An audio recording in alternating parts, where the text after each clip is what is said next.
Welcome to episode 34 of PuckPod by B Sports. I'm here with David and Christian. Let's kick this off. Dave, how was your week? It was pretty good. I don't even know what I like. I honestly don't even remember what I did the past week. I know I went out on Saturday. I worked a lot actually over the past week. Um, yeah, other than that, it was kind of like just another typical week. You know what I mean? Christian, how was your week? See, when you can't remember your week, it either means that you did nothing or you did everything, right? So Yeah. I agree with Dave. Like I was doing everything too, but I just like for whatever reason in my family and even in my friend group, all the birthdays are like in the past, like in the next 3 weeks or the past like 2 weeks, like from late May to middle of June. I've just got like at least a birthday every week. So those are like part of the planning for every week. There's a party every week. Got to buy a gift, all this stuff. So that kind of dominates my week. And that's yeah. I had my sister's birthday this weekend, and yeah. Outside of that, I don't know. Watch F1, cry about F1. Jays were It's doing always a good good. weekend. Yeah, then Yeah. they did not do good last night. Oh man, Um, yeah, poor but Alex, man. He got roughed Alex, up. yeah, Manoa's just not there right now. But yeah, No. that's about my week. How about you, Brian? So I had actually had this whole weekend kind of off, and I just like I didn't do anything. I literally just played NHL 21 because I don't have 23 Wow, or you're 22. so So lazy, I know. Brian. And I forgot how shit NHL 21, like NHL video games are relative to like FIFA Oh or man, like every other game, yeah, every like other sports game. it, Oh, I awful. so I did like the whole thing where you can like create your own team and do your expansion draft and stuff. Like it was okay and it was pretty enjoyable. But then like I got to the point where it's like the save is so far in, you don't know anybody. Yeah, that's what I thought Yeah. though. Yeah, And they I don't know, just Just do like the start something creative up again. names. Yeah, you just He was all the yes, right, number one yes. wrap it overall up, pick, do another one. John Smith from Kazakhstan. It's like, oh yeah, that's believable. The best is how they I love their stuff because like after legitimately 2 years, they just start recycling names. It's like Thomas Thomas, it's like Thomas Solani or something like that. Yes, Cycle a yes. name from like the 80s. It's like Dmitry you Datsuk. yeah. Not even Dimitri. It's like red or like some really like off-putting name. It's like Chaz Datsuk or something like Yeah. that. Yeah, Two it's like names how that does that just even don't make go together sense? at all. Yeah. You guys are And just the throwing names into a name generator and it's cranking out random That's stuff. honestly probably exactly how it works. yes. And I did win the cup once in the one where I made it. I made my own team and stuff like that. So speaking of Not with that the me winning Caps. the cup, let's talk about no, I made my own team. I don't I Okay. don't do it with like real teams. That doesn't do it for me anymore. But speaking of Sally Cups, let's talk about the finals. Vegas is currently up 2-0 at the time of recording. What are you guys thinking after that crazy game? As a Leaf fan, as a tortured Leaf fan, I can't say it's been anything other than therapeutic to watch Vegas kick the teeth in of the Florida Panthers, metaphorically and sometimes physically too. I was absolutely loving Aiden Hill giving it to Matt Kachuk.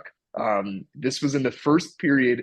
I don't know who it was, but they buried Kachuk from behind with a cross check. But it's the Stanley Cup final. We don't call those things there. So Kachuk gets cross checked. He's literally in the net. Aiden Hill doesn't realize. And then Kachuk tries to sneakily like, oh, I'm getting up. Might as well like try and hit the goalie on my way back up. And Aiden Hill was having none of it. He fed him with his goalie stick. I loved it. And that's kind of how the rest of the game went. Goals, hits, everything. It was a beatdown. And I think the biggest thing here is Bobrovsky. I don't know. It kind of feels like he's gone full sieve. It is only 2 games, but they're really gonna have to find another gear in Florida.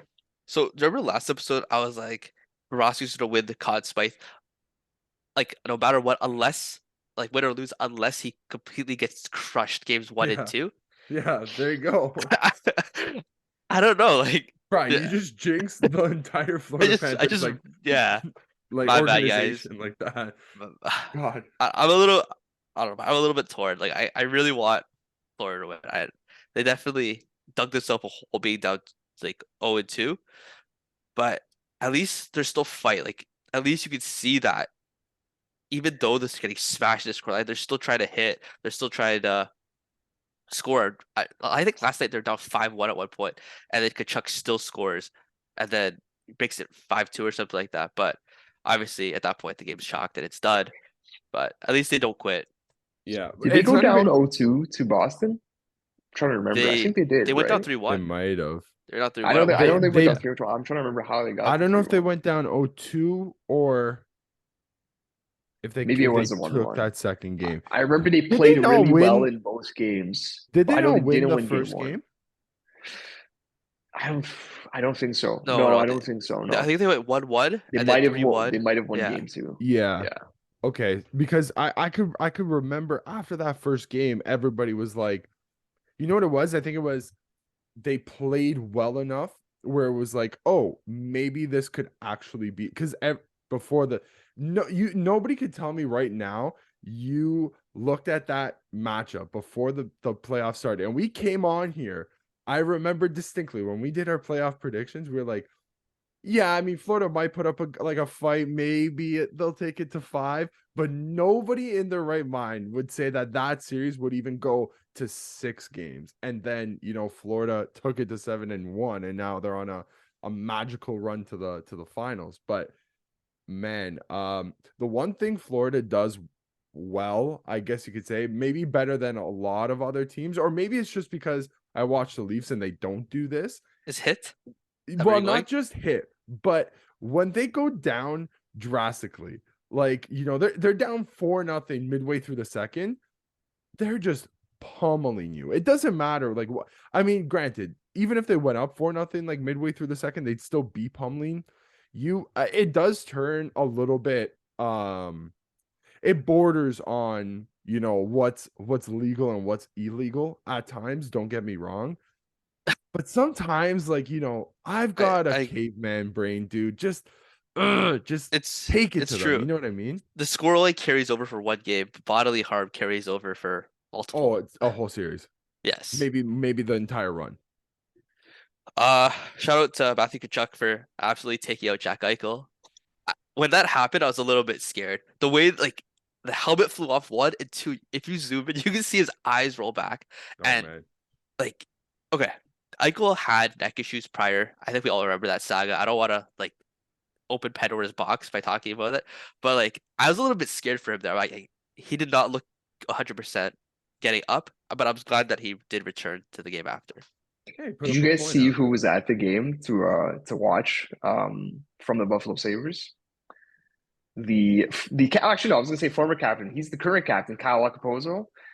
They had a little interview with him in the Sportsnet intermission, and they were asking like, okay, like who you're here to watch. He's like, well, I'm here to watch my two boys, Sam Reinhart and Jack Eichel. And I just I realized them. I'm like, I don't know how often I've heard Kyle Okposo speak, but that guy is like, I get why he's the captain now, and I feel like if you had to give him the truth serum of who he's cheering for, I do think it's Jack Eichel, right? Like Yeah. it's gotta I be. It's I know gotta what be. you mean.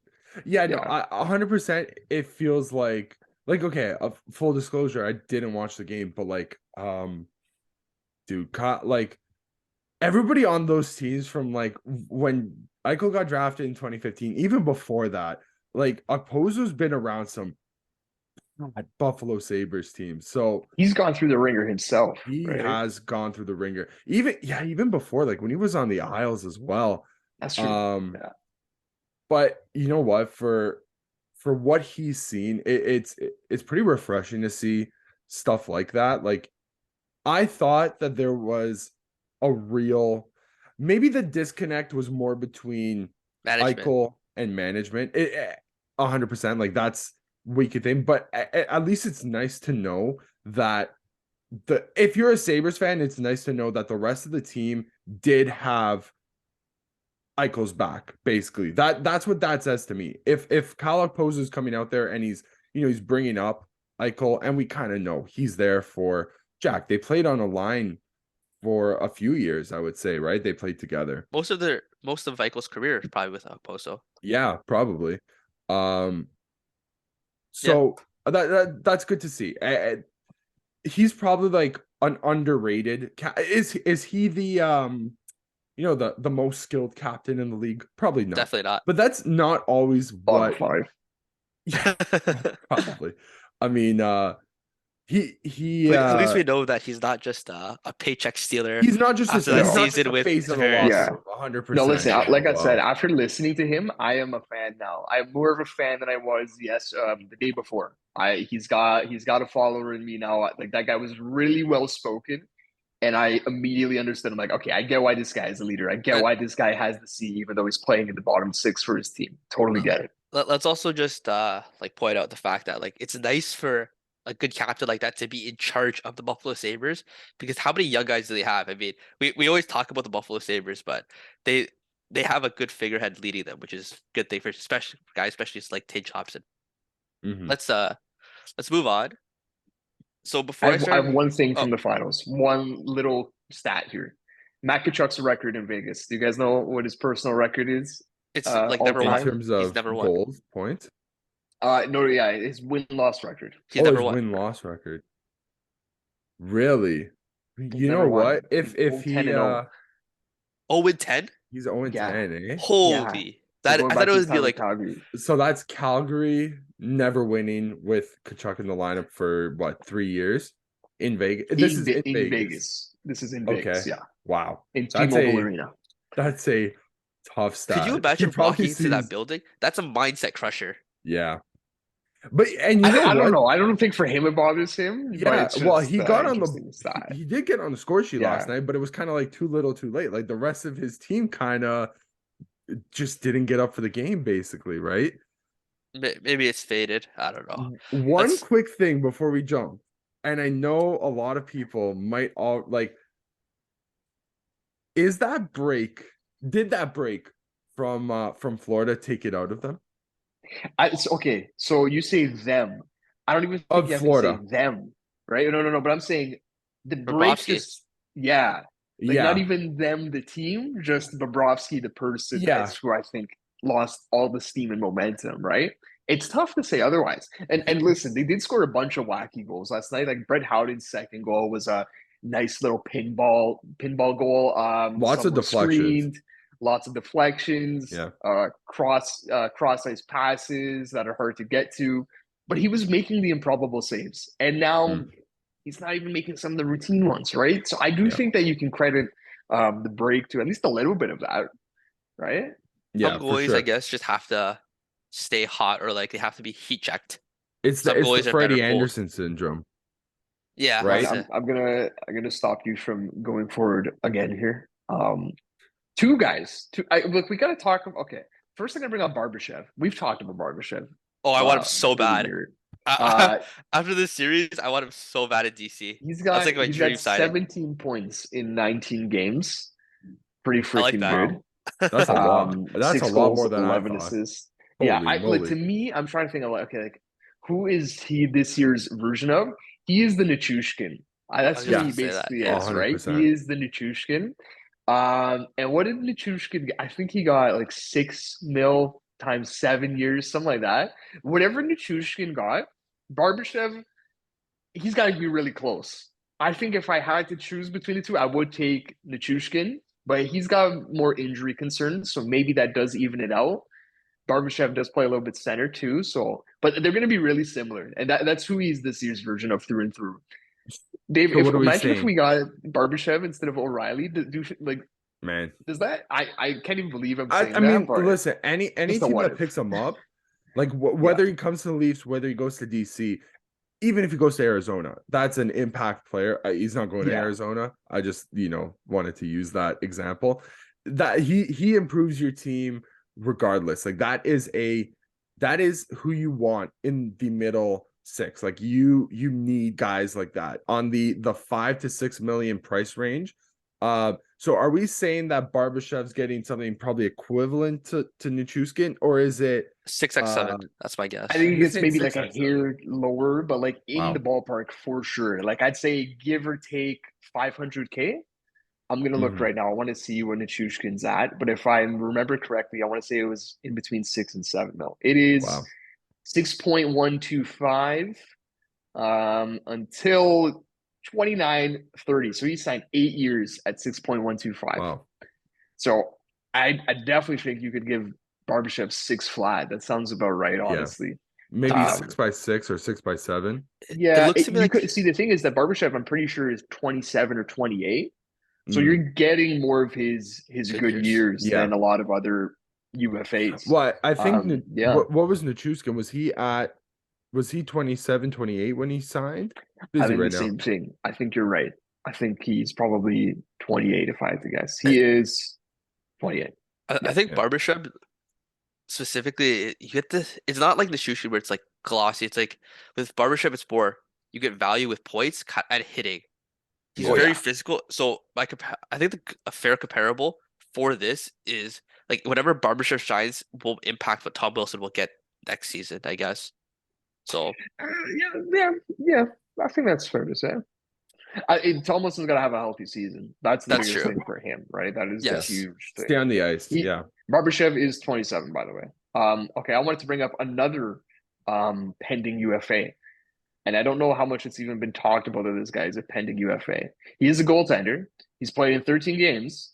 He has a 206 goals against average and a 937 save percentage. He's the starter of your Vegas Golden Knights. Aiden Aiden freaking Hill. Aiden Hill. Hill. Aiden freaking Hill is going to be a free agent, guys.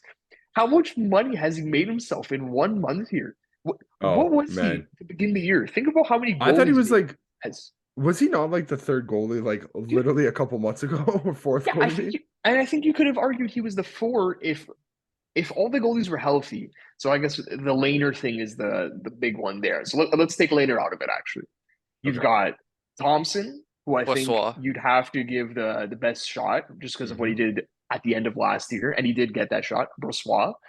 And then it's Aiden Hill, and then they Yeah. And acquired they have Jonathan Quick. Jonathan Quick. Yeah, how And, crazy is that, man? and that's like Jonathan Quick, like right now. I think right now, 100%. Like at the time, I don't even know if like you could make the argument that Aiden Hill, like let's say at the trade deadline, right? Could you like realistically give me a solid argument saying that Aiden Hill should be playing over or be ahead in the pecking over order over Jonathan Quick? Like you kind of give Ty goes to the veteran in that situation in particular. And now Aiden Hill might be the starter for the future and a cup winner for the Knights. Like it's insane to think like It's giving that was Matt a Murray, rush. like Pittsburgh Matt Murray, That's a good Mm, comparison. Yeah, yeah. what I'm trying to figure out is is who's gonna like pay him. yeah, well, that's definitely a huge one. But I'm trying to figure out like the pedigree comparable. Murray had pedigree, right? And he came in as a rookie. Aiden Hill's been in the league now. I'm looking at his stat page here. 5 years. Yeah, he's Um, been buried in the league with Arizona. yes, yeah. So 2017-18, he has only played his maximum amount of games played so far is 27 this past year. That's the most games he's played in a given season. In this Um, playoffs. yeah, exactly. Well, yeah, he's got 13 right now in the playoffs, so 40 games this season. As this is his first time in the playoffs. He only has one season with less than a 900 save percentage, and it was his first season where he played 4 games with Arizona and had an 891. After that, 13 games played, 901. 13 games played, 918. 19 games played, 913. Then he He went had to a San Jose. 918 He had a 918. This is in 1920. So this is with the before COVID Arizona. times with Arizona. That was all with Arizona. My God, 891, 901, 918, 913. give him the Last Vesna. year, last year, 25 games played, 906 for the crappy San Jose Sharks. Mm. And then this year's been his best year. 27 games played, 915. So he's got 100 games played, and his save percentage is probably somewhere in the 909, 908 range. It's pretty freaking good. Pretty good. I'll be very curious to see who gets who ends up paying him. Yes, okay. So I think this cup run might overshadow other aspects of his game. I think he's probably fantastic. Like he's probably best suited to be a platoon guy.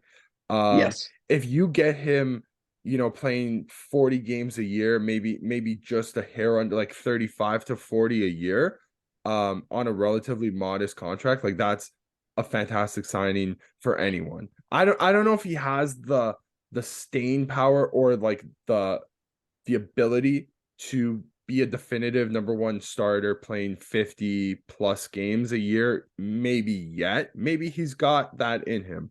I think that's a little bit risky right now, but it is actually very interesting to see where he will end up, because it looks like I don't think Vegas can resign him right now in terms of, They'll ship someone out for him. they They're could. They they've definitely shown could. that they haven't been scared to do that. They've shown that they're not afraid to cut heads off to Well, make room for one the of new shiny toy. the thing is that they need to ship off one of their, 4 other goalies that they have in the system. Like they That's true. have 4 other guys, and it's like, are you going to ship off Robin Leonard, who's been going through some things? You know what I mean? They'll do it. Are But he's you? LTIR guy, right? So Yeah. So I okay, don't so think that they have doesn't any count. inclination he's coming back. Yeah, So John Quick's not coming back, but then you got to pick yeah. between Brossois and Thompson. maybe it's Thompson and Hill. Like that could I think be. that's. Yeah, I'm actually looking right now. Brossois is a UFA, Yeah. so they're losing all those guys. So Quick UFA, Brossois UFA, Leonard, as we said, out of the equation, and So you got to Thompson's on a resign. ELC for 2 more years. So Yeah, you they're have doing to well keep actually there. Logan. Yeah, I think Logan will Yeah. end up becoming the goalie of the future for that team. Maybe in the short term, though, it's Aiden Hill's net. Especially if they win. If he wins them a cup, it's Aiden Hill's net until it's not, basically, right? Yeah. So I just wanted to say one more thing before we move on. Bill Foley, before he got his NHL team, what did he say, guys? Do you guys know the quote? Okay, I know the quote, but I don't remember the number that he said. Six. I always thought it was 5 years. Okay. I feel like we're amending, but no. But I heard someone say that on the broadcast yesterday, the 6 year thing, or somebody said it. I can't remember where I saw it, but in my mind, he had always said 5 years because I feel like 6 is such an arbitrary Weird number to number. choose, Yeah. right? Yes. I It's always a feel like weird we were number if amending you're. the quote after the fact. That's a I don't weird know. number if you're not a like time traveler. You know what I mean? Like Definitely unless you time traveler. definitively know it's 6 years, like Yeah.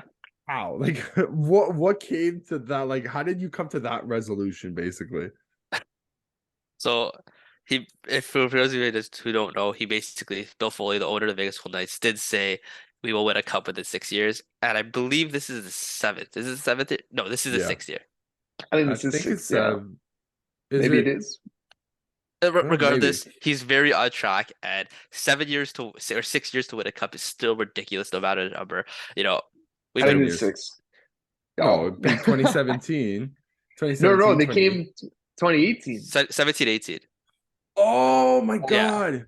Damn. 17, You said 18. 6. Yeah, Yeah, you're right. yeah. You are right. My god, what dude, and they almost could have won their first First this season. whole thing could have been like If it wasn't for goddamn Brian and those caps, hey, Brian damn and it. those If Braden they win Holtby this lead one, caps. if they win this one, they don't care about that one. Oh no. No, No. it's very far away memory. If they lose this one though, from this position, Cursed. Leafs, you guys are the Leafs to curse. Join us. Yeah. No. So Tyler Bozak won the cup with the Blues. Kadri won the cup with the Avs. Are we ready to add Michael Amadio? Yeah. Legend Michael Amadio. Dude, I was going through the list of like potential because I knew as soon as you said Tyler Bozak, I was like, oh, it's a Leaf. It's Leaf talk coming. So I was running down the list, and I'm like, there's no one. And then Michael Amadio right at the bottom there. Yeah. Well, how many games did he play? Did he play a game for the Leafs? He did. I'll look right now. It could have been what's single the game, over-under? I think. I'll Dude, say it's 5. Under 5. Okay, I think that's very fair. I'll say, yeah, I'll say 3 games. I'll say you played 3 games. I was thinking I 3. didn't even know Amadio was Leaf. I want to say 4. Okay. The reveal. Could 3 have been. games. 3 games. Oh my god. Okay. He had He could a have been positive plus minus, which of 1.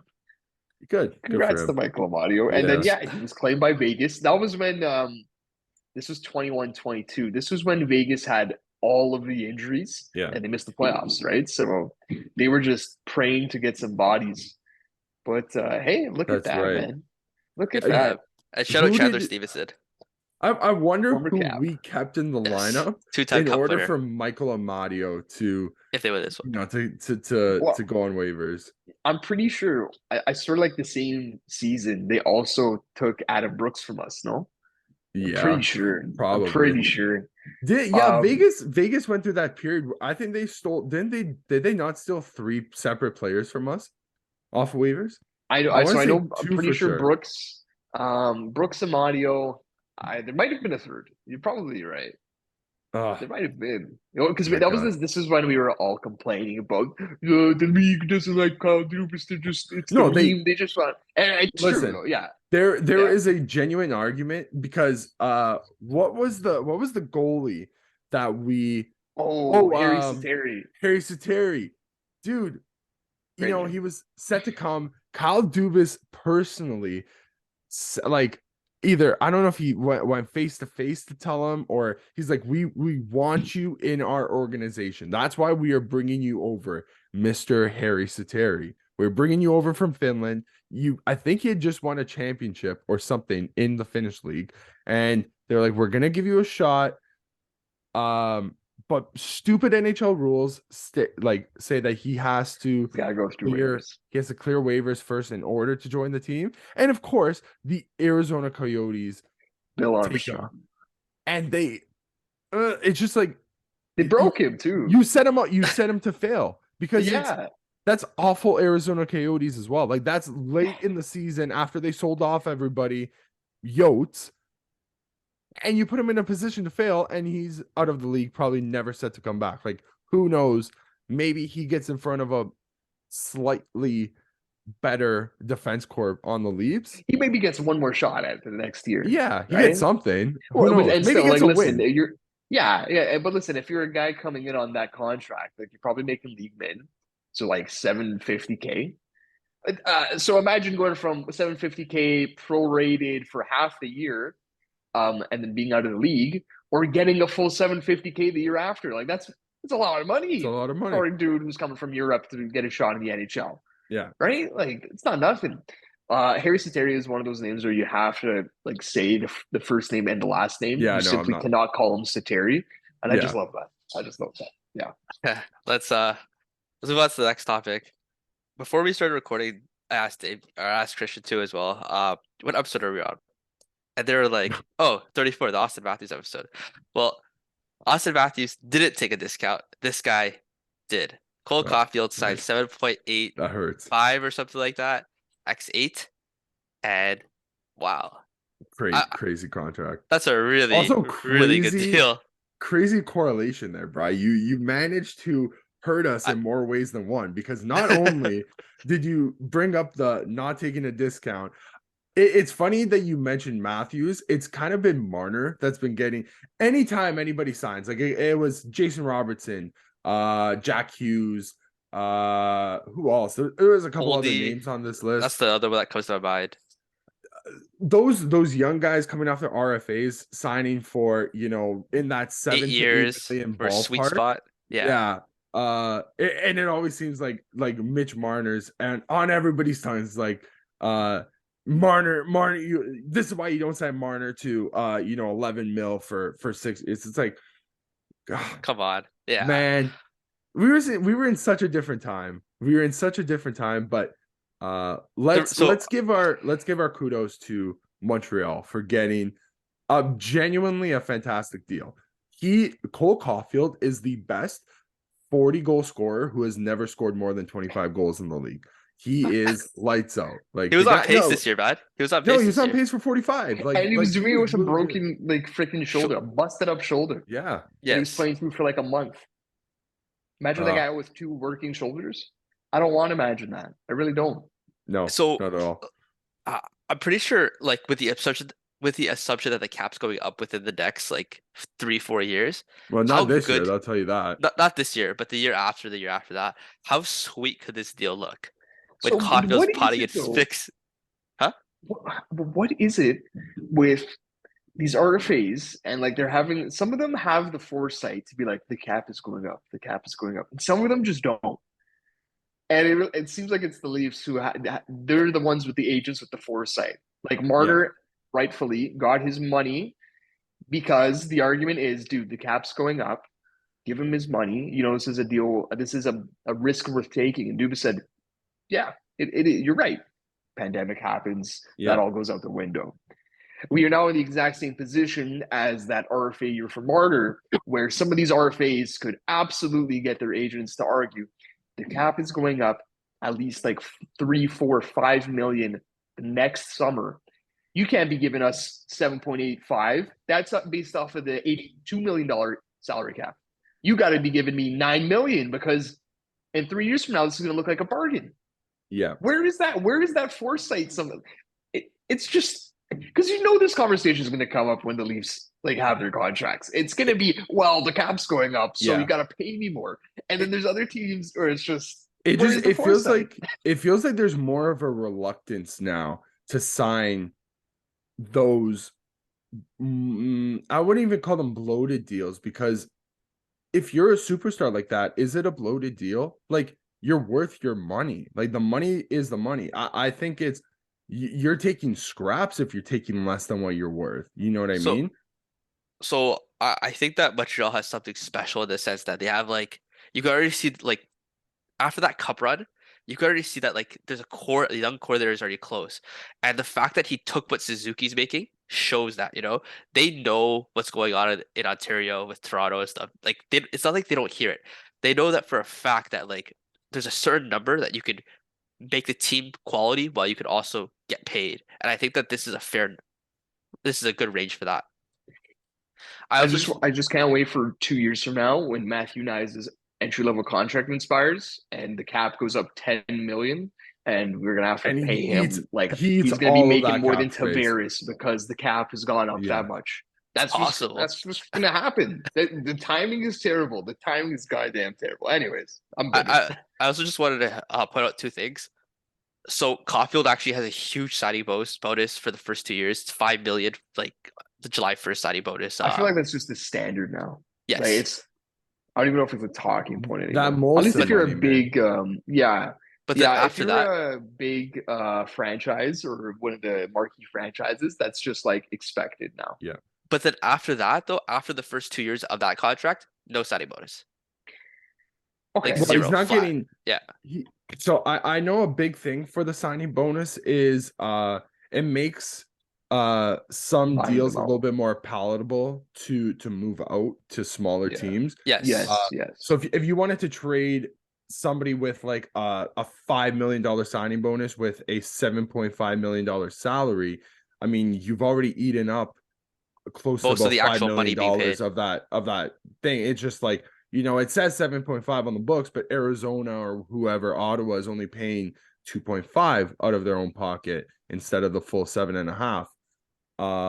So I know that's a reason why a lot of the big teams, actually a lot of teams, hit the big signing bonuses. But in this case in particular, Cole Caufield's not getting traded off of the Montreal roster. So I don't know why they wouldn't keep that big signing bonus for all 8 years, basically, right? Because let's look at the Leafs, right? Austin Matthews only makes, I think his base salary is 2 million. Less than $1 million. Or it's $1 million or something. Yeah, let's say 1.5 to call it fair. That means he makes over $10 million on that day. Every July 1st, when the signing bonuses go through, he makes $10.5 million. It's like winning the lottery every single year for, what is it, 5-6 years of his deal. What was that game, that scratch off thing in Ontario? Was it Cash for Life? That's what it is. For the Leafs, yes, right? Yes. But that's just a financial thing. It's just a finance thing that a dollar that you have in your pocket now is worth more than $1 tomorrow, right? Yeah. But where I was going with this is the fact that Caufield doesn't have a signing bonus after shows that they're willing to pay him, and I think that just speaks to the longevity. They also gave him a no movement contract for the last 3 years of the contract, so he's an integral piece of the core. I just wanted to read out their core 4 guys. Can you imagine how disgusting this team's going to be in 3-4 years? No. We have the number 1 overall pick, Juraj Slafkovsky. I know he didn't have the best season because he got hurt or whatever, but still the name. Nick Suzuki. I almost said Ryan again, but I did it. Kirby Doc and Cole Caufield. And I guarantee you, And whoever Doc, they're gonna And- freaking draft this year. Yeah, Neil Like, Carlson, yeah, that could God be and Teddy damn anyone. it. Mishkov. Don't That's gonna be forget Damn. Arbor Jekaj on the D. Oh, yeah. yeah. I know he's not Oh, a big Katie name, so but Bailey. good. he is a Amazing. big body, dude. Lane Hudson. I think Lane that he's kind Hudson. of, Oof. not Man, the if it's biggest Lane name. Hudson, oh my god. They need a tendy though. That's what they need. They need a nice little tendy. Yes. Yeah. Yeah, But they should definitely take a goaltender with maybe fourth overall or whatever they have. Yeah, I think that's a great idea. yeah. But I will also say this. Montreal, fantastic job. And I also don't think Doc will be making more than Suzuki when that time comes either. Just because of the No. way that the No. precedent they've already set. I mean, is he worth more than Nick Suzuki? Like he's good. No. But Even if he pops off though, I think the mindset for the team is already there. They're gonna try to take discounts. They're there to win and to build something more than just their big statements. what's Kirby Doc on right now? Is it 2.5? It's like 3.8 or something like that. But it's a bridge 3.8. deal. Oh, Yeah. then he's going up to like 5 or 6. Like it's Yes. yeah. Man, oh my god. Wait, you want to Not relish good. more? You want to Not cry a good. little more about the barter deal? Not good. Skip ahead. What's the next topic, dude? I don't Next want to. topic? I don't want to talk more about the Montreal Canadiens than I have to. Them and the Bruins. Anytime we have we're forced to talk about them doing something good, it eats away at my soul. And I know I'm wearing red, and I whatever, but get out It of feels here. like Get out of here. every other episode, it's like Pasternak scores a signs a big deal. Zaka scores a deal. We like. Caufield scores a deal we really Orlov like. trade. That one too. Yeah. Orlov trade with James Hathaway. Holmes up for the Norris. All It's this like- goddamn stuff. Every other week, there's just something with one of your rivals. But instead of talking about my rivals, Columbus and Pittsburgh, we'll do that after a break. We'll be right back. Okay, we are back. I wanted to speak about a rival of my team, the Columbus Blue Jackets. They hired a new coach. This coach is getting his last chance after a stint with Christian and David's team, the Toronto Maple Leafs. How he kind of, ruined his career with what he did. He gave it for basically people that don't know. He basically gave, I think it was William Nylander or Mitch Marner, one of the young, Marner. yeah, one of the younger guys, a Christmas list. He told Marner to make a Christmas list of players on the team that didn't work hard or something like that. Hey, and rank Michi, them. can you write the naughty to nice? Write the list in terms of nice to naughty in terms of work ethic for the Toronto Maple Leafs. Is basically what he asked. Oh God! And then he said, he walked in the dressing room and said, "Hey boys, Mitchie just wrote me this list. What do you guys think?" Look at what Mitchie thinks about you guys. What a dick, dude. What a dick. So bad, man. Yeah. Oh nothing my else. goodness! This is Babcock's last chance as a coach. If he can't figure this one out, if he can't make something work here in Columbus, or if he does something like that, he's done. I think. Dude, that guy is a textbook narcissist. Like, I'm pretty sure, He refers to himself in the third person for sure. refers to himself I'm in the gonna third bet on Mike. person. Didn't he say something where he's like, "I'm gonna bet on Mike Babcock"? It's like Mike right? Babcock only bets on Mike Babcock. It's like, I only bet on Mike Babcock. It's like, who are you, Arnold Schwarzenegger, dude? You're not the star of this production here, buddy. He's surprisingly hated. Like I always see something. Right. I hate Michael Babcock. Listen, like across players in the league. Like I swear, like every other. Okay, there is a story that came out. I don't know the full details, but the one that always gets a lot of people is the stuff he did to Johan Franz, and he basically sent Johan Franz into down a dark spiral. Basically, I don't know the full details, and I Yes. can't speak on it, but I do remember seeing the story, and from what I could recollect, it was like it was stuff like, why, what type of human does this type of stuff? And that's somebody who's manipulative, vindictive, and there's so many different words that you can describe Mike Babcock. But what I want to know is, what feelings does Johnny Gaudreau have right now after just signing, a long free agent deal, kind of going close to home? He thought he was going to play these whole 8 years kind of a little bit more stress-free than he was in Calgary, but now he's got Mike to deal with. Like, Mike isn't a big fan of guys like Johnny Gaudreau. We saw with Mitch Marner. Mitch, by the end, I think Mitch became the coach's. He's always the coach's favorite. I think that there's no debate about that. But let's not remember the first, I would say, 10 games of Mitch Marner's NHL career did not start off too hot for him. He was down on the fourth line with Matt Martin for a stretch there in his first season. There's always something with like those smaller skilled guys. Does Johnny Gaudreau have that reputation of being like a very good two-way winger either? Like I don't know. I don't think you could like really fundamentally There's say a that. there's another winger that doesn't have the best No, reputation for my being two God, I ways forgot and about getting that a one fight with too. past coaches. Oh Past yeah. coaches. Oh Patrick man. Laine. What's he Let's thinking? What is the over-under before Patrick Laine asks out of Columbus? Like how many games does it take? I'd say 45. I was gonna Some man. yeah. That's- I just don't know what Columbus is doing like in general.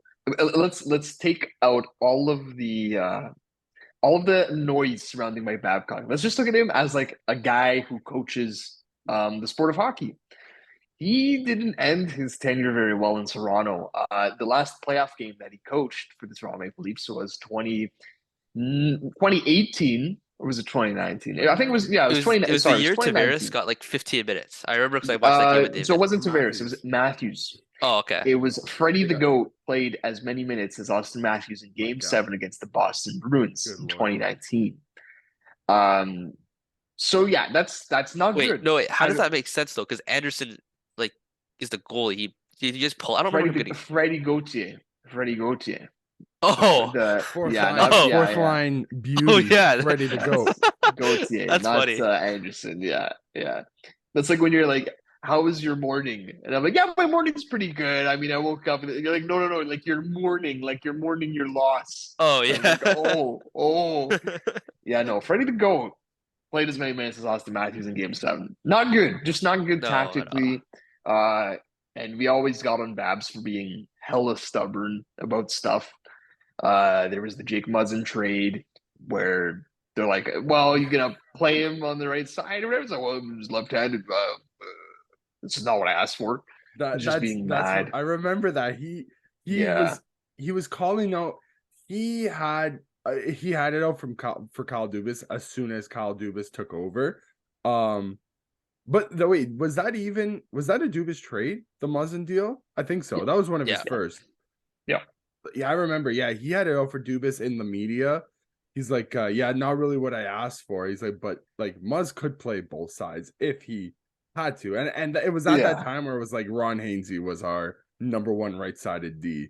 So, putting Jake on that side probably improves it by tenfold. Yes.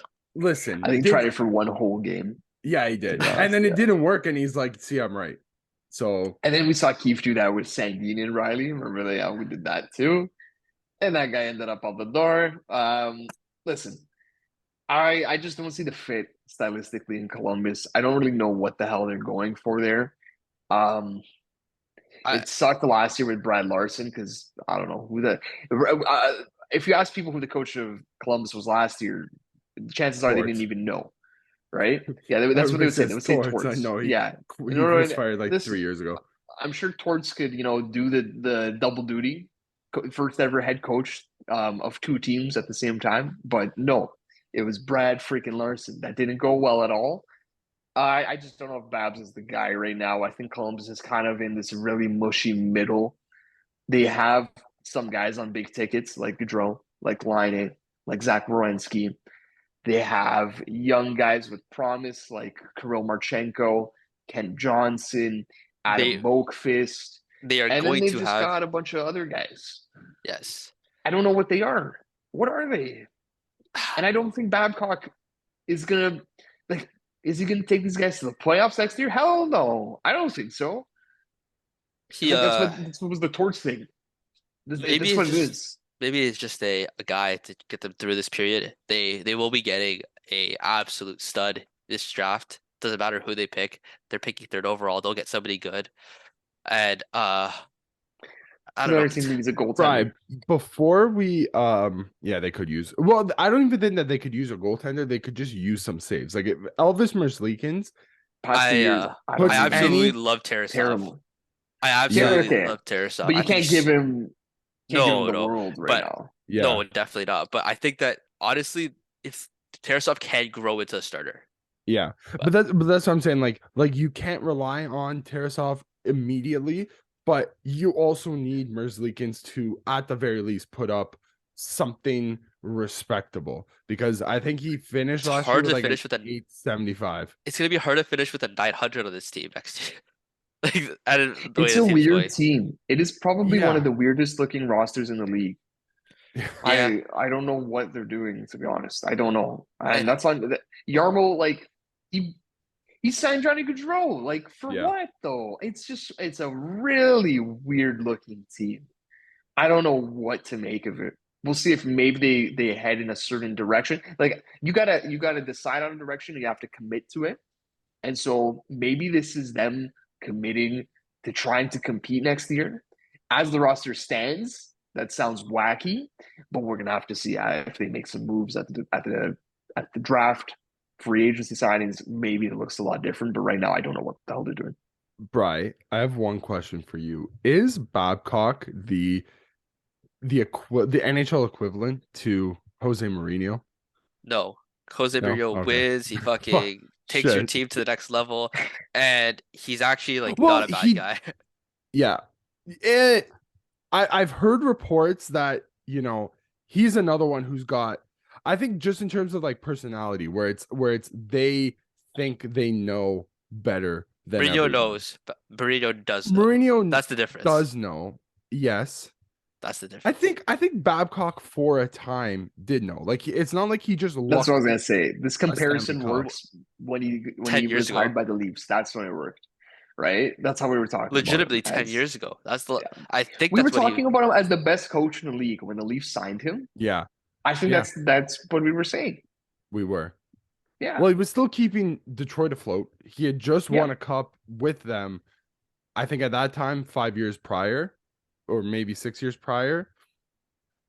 Yeah, I they were still on the streak. Detroit was on the streak. But and then you Bri, guys paid him more than like. in You the guys paid him past, like 10 figures or Five something like mil, I that. think. That's Brian, ridiculous for a coach. But since 2010, yeah, what has Jose Mourinho won? Like like he'll take you to a final.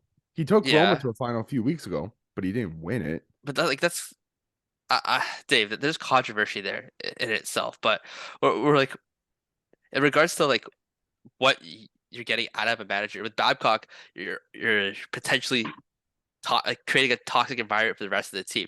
With Mourinho, you're creating a mindset of success. Like you're I don't know. creating I've heard that he So also creates a toxic environment as well. when Like he that's leaves, when he leaves. But that's that's when 3 any coach years. leaves That in any takes it sport. takes 3 years. And Mike Babcock, it took him 3 years to create. Actually, it took him a year probably to create, or 2 years to create a toxic work environment. Right? It took him I one year just with the rookies. I just do we think think that there's no roster that Babcock would work with then? Like, are we saying that Yeah, this is a maybe the bad fit, or do we KHL. think it's that? this is the Yeah, point okay. where So when I was looking at my coaching options before we hired Carberry, which is a great hire by the way. Shout out to the Capitals for that. Yeah, shout out to the Leafs for letting him go. Yeah, but but go like when I was looking at coaching options, there's a point in which Babcock was actually linked with us, and I was thinking like Lavio or Babcock, Lavio or Babcock. Lavio sounds a lot nicer than Mike Babcock, and Lavio was Babs without the media noise. Yeah, yeah, Because very Babcock true. is a quote. Babcock is he'll have all of his Babisms. We're gonna push hard on the drive train here. We gotta put your boots on and go to work. You gotta live Just hard, party hard, work did hard. didn't start on time again. Yeah, Was real good the plur. real good player. Oh, I love that one. That was my Oh and my favorite. god. okay, and like it actually makes me bad that Columbus is gonna get Will Smith, and they're just gonna 1 year he's gonna spend at BU, but then the next year after they're just gonna ruin him. Okay, I'll be honest. I'm gonna give some pushback here. I can give some pushback. I know we talked about the fit between like the small scale forwards and Yeah, Babs and how it's not been good. I'm thinking back to if Babs has ever really said much wrong about William Nylander. And there was times when Nylander might have been like a healthy scratch, maybe once or twice in the first couple of years. He's been on the fourth line, but I don't really ever remember Babs giving it to Willie in the media. Never really. I remember him saying he's a great player, great human being, real skilled. Yeah, We're gonna make him into a center one day, and I he's gonna don't keep think getting better, I don't think right? he needed to do it because the rest of the fan base and the media around it was already doing it for him. So okay, so this is what I'm getting to. I think we can actually give kudos to Babs. Okay, so this is tough now. This is tough the more I think about it. For In not terms of feeding the into media, that. but he protected the Stars from the media. He did. The first couple of years as literal kids, as teenagers, at least in Matthew's case, Nylander and Mitchie were probably 20 at the time, but he protected them from the media. We know he didn't really protect them in the locker room with the Mitchie story. So that's the other side to this coin. But I actually don't think he's the type of guy like Daryl Sutter to lambast the rookies in the media, like when Daryl Sutter pretended to not know Jake Pelletier's number. I don't really think we get that with Babs, to be honest. I actually think he understands if I eat into these guys in a presser, it's not good. And he is at least self-aware to that point. So I do think that. I think that's like the baseline requirement though to be an You're right. NHL No, coach. So 100%. so yeah, we'll 100%. give him a clap for it. Don't get me wrong, because you brought up a great example in Daryl Sutter, who not only Yeah. probably I bet you when Daryl's like in a couple of years, we'll get stories about the locker room in Calgary. That's gonna be coming out very, very soon. But in Daryl Sutter's case, he might have done some stuff in the locker room to make his team hate him. And he also did stuff in the media to make his team hate him. So I think that is a fair point, but it's also kind of like if you're in professional sports, it's not just hockey, and you are lambasting your own players, like if you're the manager and you're lambasting your players in the media to the press, without their knowledge, without their they could have had a bad game, but Yeah. you have to have your player support. They are your players. It is your job to get them back on the right track. And by lambasting them in the media, that's only pushing them further back from that path to success. It's actually turning them around and pointing them in the wrong direction, I think. So See, Dave, it's so good. tough though, because we went through this year with Keefe where he called out the Stars, Yeah. right? And He we were did. saying, yes, Keefe, yes. And then he had to walk back his statements Yeah. No, you're because right. it's so tough. It And there is is a really tough. very fine line to walk. And I think really there's different avenues to having a successful team with a successful coach. Just look at Paul Maurice, right? This guy was coaching the Jets, and he was like, whatever I'm saying isn't I'm even done. hitting these guys Yeah. anymore. I don't even like hockey anymore. Screw this. If you ask that guy right now if he loves hockey, well, maybe being down 2-0 in the finals, maybe gonna think otherwise. But 2 weeks ago, you asked Paul Maurice about hockey. He said this is the best goddamn thing to ever hit the face of the earth, right? Far change from a year ago. I just think there is, I don't know, even with Daryl, like you can say that it worked for a year. It worked extremely well for a year. Maybe it's just the fact that some coaches do have a shorter expiry date than others. And Babs this probably does fall into that category where he's got the short Him, expiry this date. coach signing Torts, brings stuff this like that. franchise one step closer to imploding. And it's bad too because they have pieces that I do like and players that are quality, and they even have a high draft pick this year, right? But you can't They need to sign. choose a direction. They need to Yeah, choose a direction. You signed the top UFA last year, and you're drafting third this year. Those do not they don't compete. correlate. Yeah. No, no. So So make up what your what mind, and yeah, what would be better for them? Maybe because Brad Larson, I think, was on his first big time deal. I don't even know where Brad Larson came from. I Was think he he's an not assistant internal? coach. Yeah, it was Yeah. an internal hire, right? So on that Are note, do you then go the same route and give another person, you know, basically their rookie deal with you? Do you give a rookie head coach Yes, the yes. chance You with the rookie team, or do you give the rookie team the experience veteran, weathered, hard-nosed coach to kind of guide them into the NHL because like we said before, that's what they did with Babs, right? Sorry, that's what the Leafs did with Babs. And I know it didn't work in the playoffs, but let's also not forget that first year under Babcock with all the rookies in the lineup, everybody was projecting the Leafs to have a better season than finishing 31st, or was it 30th or 31st that year? I think there was only 30 teams at the time. Yeah. So it would have been 30th. That's crazy. For But me, we what ended you up do, making the playoffs, right? We blew expectations out of the water. We did. Blew them out of the water.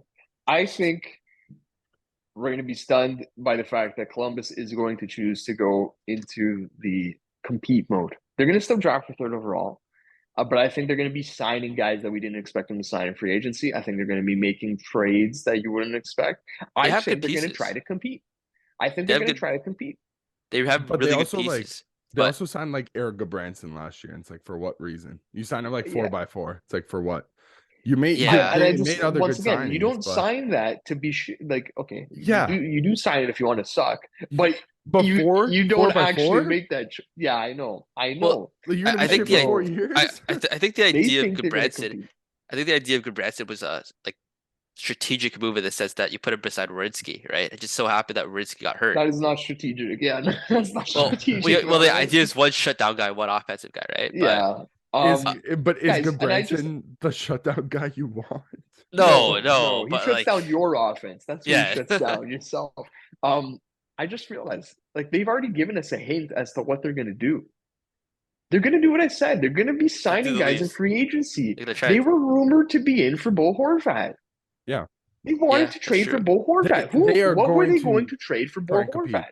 Right? What were they going to trade? The funniest part is it's going to be so funny how we're talking about this. What is it? June 5th today? Yeah. We're going to be June 6th, talking sorry. about it June 5th next year. We're going to be like, wow, I can't believe the Columbus Blue Jackets made the playoffs and made a run, to the second, the third round with this roster. Like, wow, what a hiring Mike Babcock was. And that's just how it works. I We don't can say know. whatever It would be an want on this interesting story. podcast. It would be an interesting story. We can For- say whatever we want on here, and Yeah. somehow the opposite will happen.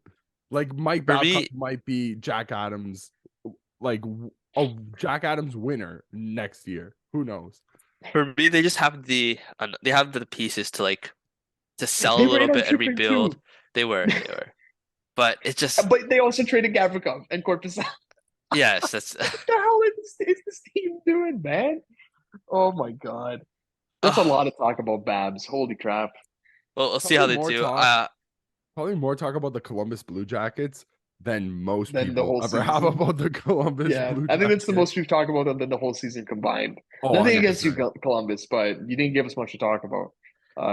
I have two things before we move on to another topic that I just scrolled upon. This is from Jesse Granger. I believe he's a Vegas guy. Don't know exactly what he's doing in Vegas, but he covers them. Might be with the Athletic. I'm not sure.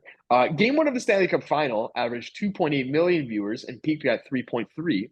That is the highest rated game one in 21 years and second most watched ever on cable behind Detroit, Carolina of 2002. We're final to be the most watched, but what's even crazier about that is we literally had a cup finals between Chicago and Boston 10 years ago. That St. Louis, didn't Boston, even peak 2 million. Boston, Vancouver, Detroit, Pittsburgh twice. Anytime Boston or Chicago is in the finals, they should be averaging 3 million plus regardless. So it's true. Wow. I do think that we can at least say if they were to be in the finals, let's say next year, that'd be hilarious. But it would be crazy ratings. I do think that would be crazy ratings. Chicago or Boston? If they in a hypothetical world where Boston and Chicago play each other in the finals next year, the ratings would be crazy. Well, it also helps now that they are on national TV because before this, they were not on. Like NBC was doing everything in their power to make sure the NHL did not succeed in the States. For as much money as they threw at the NHL in the States, they made sure they didn't make it succeed. They didn't want to see a return on investment, basically. Listen, we're all business people here. Oh yeah. Is that a great way to run a business? Probably not, right? No. I'd like to say that It's that ESPN is doing something right. I think just for the fact that they're on ESPN, ESPN could not even give them the time. They don't even give them the time of day on their own network that they still own, and by proxy, they're still getting more viewers than. It's also funny I that I think 20 years ago was the last time that the NHL was on ESPN before they moved over to, I think it was Versus, which was a, NHL versus. oh my God, was that a bad time for the NHL? Because if you look back at any video from the mid 2000s, it was like you're watching a YouTube video on 240p. That's so true, Could man. you tell where the puck was? No. How are you drawing people in? I just remember the branding for NHL versus, and as a kid, I was like, "That's cool. Yeah, that's cool." Not knowing Yeah. anything about business or anything like that, but I was Oh, like, "Yo, dude, that looks cool." they had a cool setup. They really Yeah. did. But the actual product was horrific. Awful, awful, awful stuff. So I'm glad maybe to see that the NHL is thriving again, but you I know, got one more here from Jeff Merrick. okay. Clayton Keller to How Capitals. about what'd you say? Oh That would have no. been Friedman. He's pointing out the fact that for the final draw in the game last night, which I think there was like 7 seconds left, who did Florida have out for the draw, guys? How about 5 defensemen? Really? They had their entire Oh defense no, core. it's because Who everybody did got they? Yeah, ejected. Everybody got ejected at that yeah, point. everyone got Yeah. ejection, but it's also I think this is like the hey, listen, if you try to do crap, we got our defensemen out here. These ain't no Yeah. forwards. We're here to. You want the We smoke? got We'll we give it got to you. Brandon Montour out here. They had him Noted. taking the face off. They had Montu on the face off with Stahl, Ekblad, Mahura, and Forsling because Gudis was he left the game, right? Yeah. So those For were the the rest of your remaining five entire, defensemen. you have no defense on the bench. God Yeah, forbid you need that's to make a crazy, change. man. Well, I mean, That it's is 7 seconds, so it crazy. doesn't really matter. But That seems like such a Palmerese thing to do, though. I yeah, love that. I love that. So yeah, those are the two things I wanted to mention there. You guys want to do Dubas? No, actually, we'll do the eighth overall pick for a bit, and then we'll do Dubas Sure, after. Yeah, sure. just in case we have to go into break. Yeah. So the Capitals currently hold the eighth overall pick in this NHL draft. I have been on team draft for a long time, but I am officially jumping ship, and I am on team trade the pick. You traitor. You Yes. absolute traitor, Brian. So What's your rationale? Yeah, give us your my rationale. rationale is that we need to maximize the Ovechkin window. I want to see Ovechkin win another cup. I also want him to play with somebody not named Tom Wilson or Anthony Mantha for the like going forward into next season. Tom Wilson, we don't know if he's going to be healthy or not. Mantha stinks. And, oh, you tell us guys how know how you I feel really about feel. Mantha, and he's already on the trade block. It's just that we don't know what's going to happen yet. We also know that there's two right wingers that are on the trade block right now. Well, not on the trade block, but one's on a dying ship. The other one doesn't want to be in Ottawa. Clayton Keller and Alex DeBrincat. Oh, is Arizona the dying ship? I thought it was the ghost ship that died a long time ago. Oh yeah. It's But just a corpse right now. yeah, they're just Clayton Keller's carrying the dead corpse on his back trying to go Poor wherever. guy. But Poor so guy. okay, there are a lot of good players in this draft. This is believe me, this is like if Above I average draft.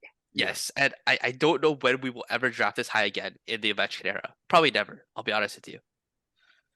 The problem is that no matter who we get, unless it's Connor Bedard for some reason, if he drops to 8 by God's will, I don't know, which is pretty much possible.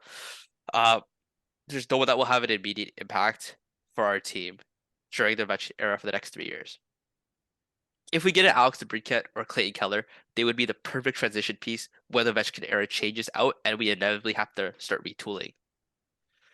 There's a core of Karmik Michael, Hendrix Lapierre, Dylan Strome, and Clayton Keller / Alex DeBrincat look enticing at all?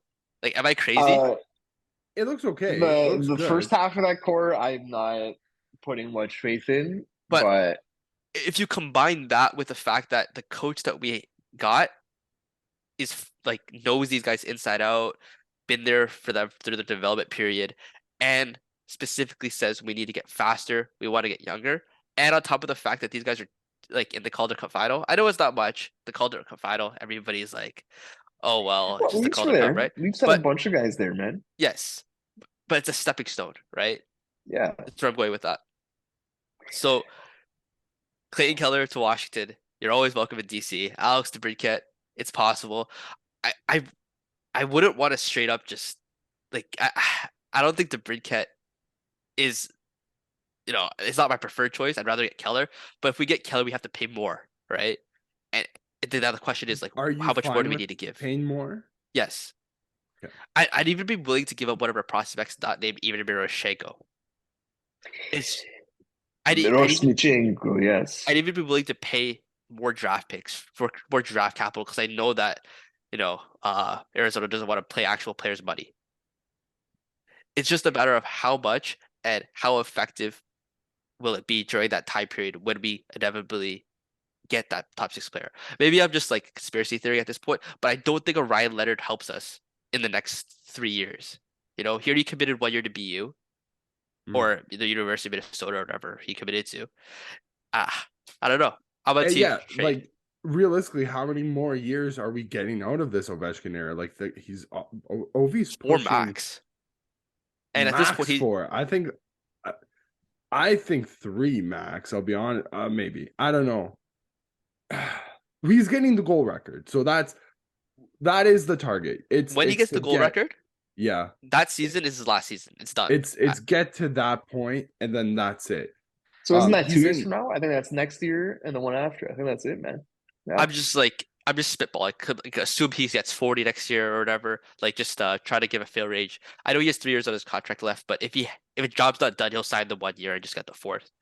But worst case scenario, 3 4 years. We need a win now. We need to maximize the window. Even if Ryan Leonard becomes the next, I don't know, like let's say Claude Giroux or like a next whoever like franchise player for another team. We need to make the most of this era before we inevitably close a chapter on it, which is why I think that we need to trade the pick. So I just one go thing ahead. I do kind of want to play devil's advocate here. Are you okay with becoming the Detroit Red Wings light after this era is kind of done? I not to say that I don't have faith in those guys that you mentioned Yes. before. You're saying that, but is that a competitive team in 5 years?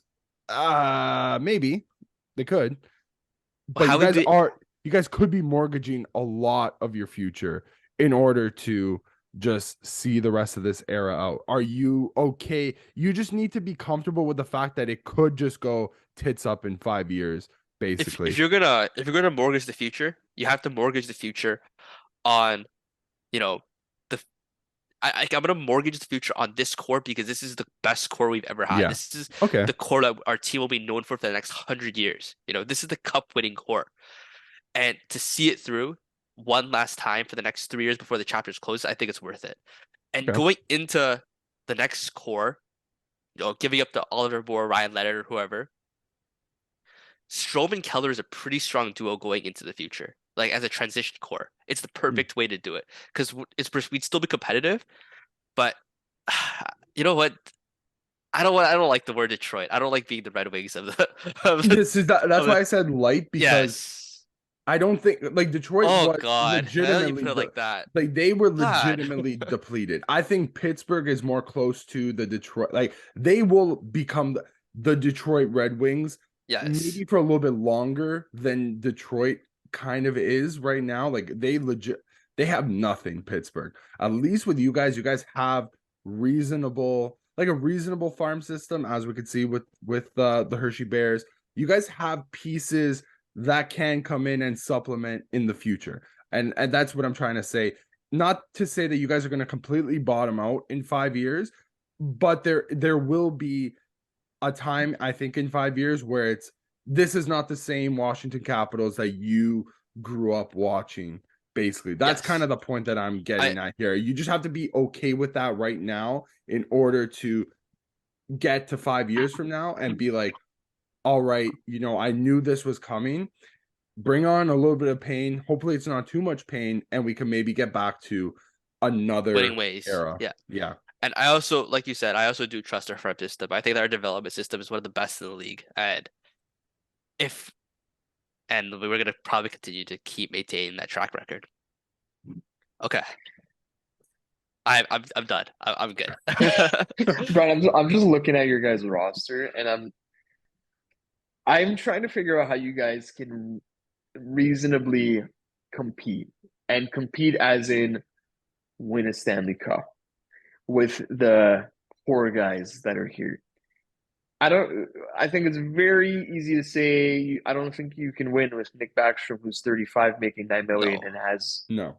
hips Who's gone, right? potentially like I think like he might genuinely never play another game in So the NHL, unfortunately. McClellan did say Nicky needs to make a choice Yeah. at the end of last season. What that means is Nicholas Backstrom needs to decide if he's willing to just hang up the skates. And If at this, Brian, if he yeah, retires, do you guys have to let's say he retires. Let's say tonight he announces his retirement, tomorrow it goes through. Do you guys have to face a cap recapture penalty? And I'm pretty what sure, does yeah. that look? What But is it that won't. at? Actually, No, it was I'm 35 plus.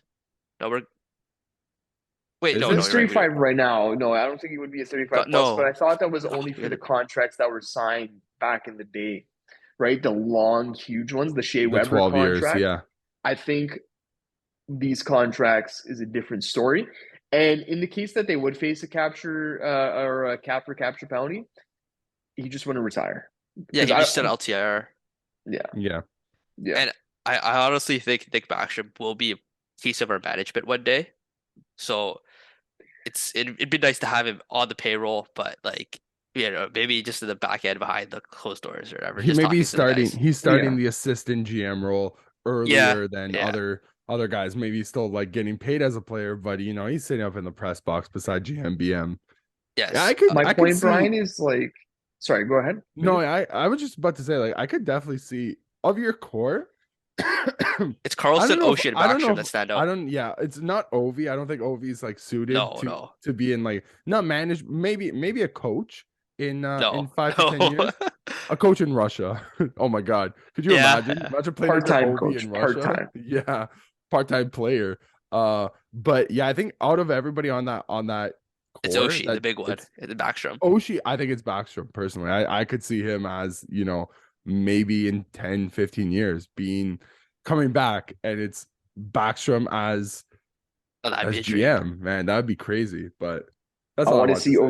Ovechkin, Kuznetsov, and Ilya Samsonov be the coaching staff for a team 10 years from The now. Moscow Okay, Oh my that's what God, I Dynamo. in want. CSK That's what I Moscow, want. they gotta come over and No, play. but yeah, in the NHL, I want that Okay. coaching staff in the so you have Samsonov as the media guy, right? Like he's gonna give you the quotes. Team not good today. With no smile today for the team. Ovechkin can be the power play guy, and I'm gonna We're say, not "Well, what gonna the hell?" suck this year, guys. I don't know what Kuzi would be doing, but Kuzi's got to be there. You need to get the Russian trio back together. That'd Oh be my God. hilarious. Ovi on the And power play Orlov. would just say Yeah, would Orlov, just the find defensive some coach. There you go. Ovi on the power coach. play would just tell somebody like the guy with the best shot, just stand Yeah. at the Stand there. hash mark. Just Guys, stand there. We'll feed you who the is puck. me? Who is me, guys? You stand right here. That's it. Power play over. Well, we'll be right back. We're just going to a quick break. Sweet. Okay, we are back. I know what Christian's gonna say. He's gonna say he doesn't see a world where we win again with this car. Yeah, so sorry. That is what I was saying with the caps. I forgot that's what we're gonna do here. Yeah, Brian, I'm looking. So Backstrom, Kuzi, 7.8 mil for Kuzi next 2 years. It's a tough one. We don't know which who's that's up for getting. Yeah, and Oshie. If he's at healthy, he's good. 36, but he's not healthy. How do you win when you're not healthy, right? That's That's the problem, man. So those are Manta, we said gone. Wilson, possibly gone. We'll see, to be determined. But that's like 3 or 4 of your guys that are staples of your top 6 right now. yes. If this team is going to compete with like Ovechkin at any age, you can compete with him. Fine. Yes. Carlson, same thing. John Carlson, same thing. I do like some of your depth pieces on defense. Jensen, Sandin, and then Alexiev and Fairbury. Good. More so Fairbury than Alexiev. We don't really know much about Alexiev yet at the NHL level. And the goaltending, I'm trying to think to myself, are any of these three things here, forward core, defense core, goaltending core, good enough to win with right now? No. You guys need No. upgrades. You guys need upgrades, Yeah. and that is why you're saying trade the eighth overall. But I do think that if this team is going to make a actual run at it, not a we're just trying to get in the playoffs and see what happens, run at it, but we want to give Win. Ovechkin a Yeah. cup send off. It is going to be with many different people. You So- guys got to raid Yeah. AZ, bro. Get Keller and make sure Vemelka is in that Schultz. deal as well. Yes. The So veggie milk, man. Yeah. so Veggie I milk, man. did like see a Bach trade. The idea is to try to offshore Mantha, bring in Keller, bring in Schmaltz, and then we have a brand new top six right there. That's Yeah. a big trade, though, to get both of those guys. That's probably multiple That's first the rounders. only value Arizona's got right now. So Yes, Yeah. but I will also say this as well. I do like the idea of bringing up the guys that earned it down in Chocolate City, down in Hershey. Like they're gonna win the Calder Cup. They're gonna have that winning mentality ingrained with them, and they have an old coach, an old friend that's gonna give them the support they need. I like the It just transition. sounds just like the Leafs, though, in terms of Keefe, the Marlies, and our Connor McMichael and our Alexi Protash and our Hendrix Lapierre were guys like Kapanen, Johnson, Dermott, Liljegren. Lilligren, Sandine, Hall. Those were our guys. None of those guys are core pieces for us. They can be That's supporting cast. They can be supporting cast. But I think this is obvious from an outsider's view. I don't pretend to be a Connor McMichael connoisseur. I really had to say that there. Yeah. And also Hendrix Lapierre, I don't know. But I think for them, I think like you got to be looking at them to be a third line guys. Yes, That's like the Janssen and the Captain. That's what I think the bar is for them.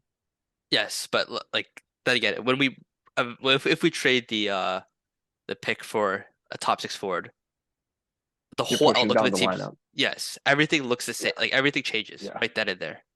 That's Okay. what I'm saying. I feel like, yeah, I think we could see lots of change for you guys, more than maybe we expect. Yeah. Yeah. Okay. Let's move into the next topic. Let's talk about Pittsburgh getting Kyle Dubas as president. Basically getting the same job that Brendan Shanahan has, just wearing a different colored shirt. They can and they will, man. That's it. Pittsburgh. I mean, how long were those rumors to Pittsburgh going on? I feel like those rumors were happening as the Leafs were still playing Tampa, right? It's Yeah, they were. it's Yeah. almost as if there's tampering. Oh, well, I mean, yes. Almost just almost. Right? Brian, I don't want to be there conspiracy was theorist, tampering, but 100%. okay, yes. At this point, I think Listen, we know that tampering goes on in every damn league. Yeah. So it's like if If you're not everyone's cheating, no tampering, one's cheating. yeah.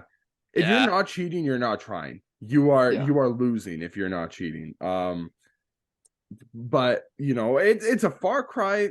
This hiring is a far cry to what Kyle Dubas said less than a month ago, right? What was his quote, Christian? In his what I don't have was it in. You won't see me pop up somewhere else a week from now. I don't have Yeah. it in me. I can't do that. that to my was fan. his exit interview, right? We didn't know Yeah. at the time. The right? last we saw of him. That's That really was- unfortunate, man. That's really So- unfortunate. And how do you I'll be compare honest that? though, I'm already over that, and I've already understood that that was a full business play. And I remember talking with Brian after that presser and telling him, "No, I'm actually sympathetic to what Dubas is saying. I think that there's like some legitimate, it's a legitimate argument that he's making. I think that he's everyone's a human, yada yada, the family aspect." And Brian was like, "I don't know, dude. That just seems kind of like a business play." Yeah. Yeah. And you were right. I now look back at it and say total business play. And he even kept the trope going in his Pittsburgh presser, and talking about, they made it really comfortable for my family and my family this, my family that. I don't want to pretend like it doesn't, that those things aren't real at all. But I do think he made that a narrative that he could exploit, just from a media perspective. I think it gave him an out. So And I think the fact that he didn't leave us, we Left him. left him at the altar, gave him total opportunity to move on, go somewhere else next week, and say, it wasn't me, guys, it was them. Right? Well, That's what he happened. saw what it was like for, he brought in JT, right? He saw the backlash JT got, it still gets in New York, after saying I'm committed to being an Islander for the rest of my career, stuff like that. I know it's kind of like apples and oranges in this situation, but imagine if Kyle Dubas went in that exit interview and was like, "Yeah, I'm not re-signing. I'm going to be taking my talents to South Pittsburgh or whatever, the Steel City. That's where I am going." Dude, he would get crucified out of this city. There Oh yeah. would have been a riot at Pearson International Airport, causing all Dude, traffic to not everything that People continue. hanging off the plane off Yeah, the landing gear.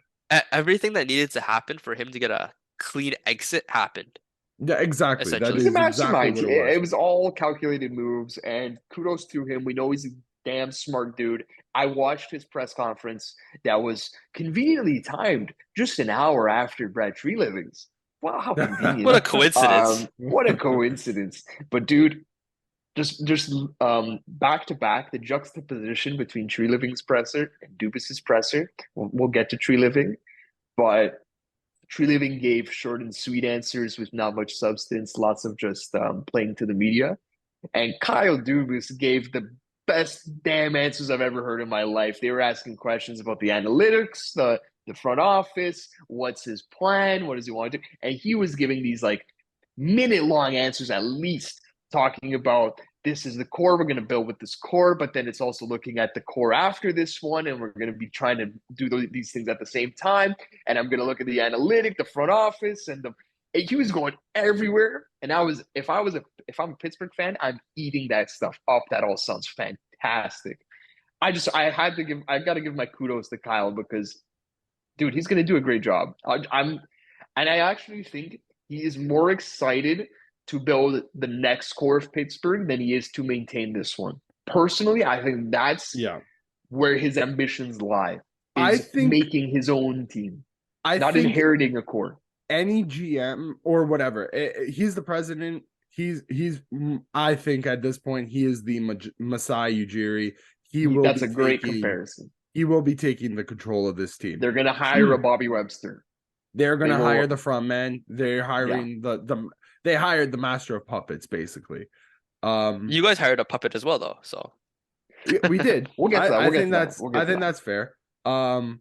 I think anybody going into that position is looking for, because Pittsburgh, unfortunately, I think if we said before that Washington might be at the end of their run, I think Pittsburgh should have already blown up this team. At least with Washington, they have something to play for with the OV goal record. Right now, Pittsburgh has nothing to play for. They don't have Crosby, Letang, Malkin. I'll be honest, I actually like Pittsburgh's chances of winning better than Washington. Really, To be that's honest, a hard disagree. I disagree. To be But honest, I disagree too. but- I think maybe it's biased just because of old. who's in charge now. That Maybe is I a- trust the guy in charge. the But only problem I have with it, Christian, is that right now he is playing with fossils. He is digging up the dinosaur corpses right now, which is you're talking to fine. a dinosaur guy. No. Dude, but listen. Okay, who's Brian? Who's your core four? Give me your core four. Carlson, Ovechkin, I guess Kuznetsov, and then I guess you could say The Strome. corpse of Backstrom? Yeah. Okay. Well, Backstrom's there, listen, but like, listen. Let's say Yeah. okay, so that's your core four. I will use the Kyle Dubas quote. I'm gonna bet on Crosby, a healthy Malkin, opposed to a corpse of Nick Backstrom. Chris Letang, who you could argue is not the healthiest either, especially compared to like Carlson. They were both pretty banged up guys, but Carlson was a freak thing.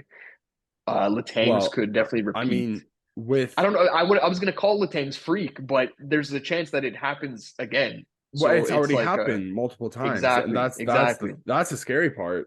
Yeah. So, It's, to me, it's the not guy it's who's not the always left out of the conversation.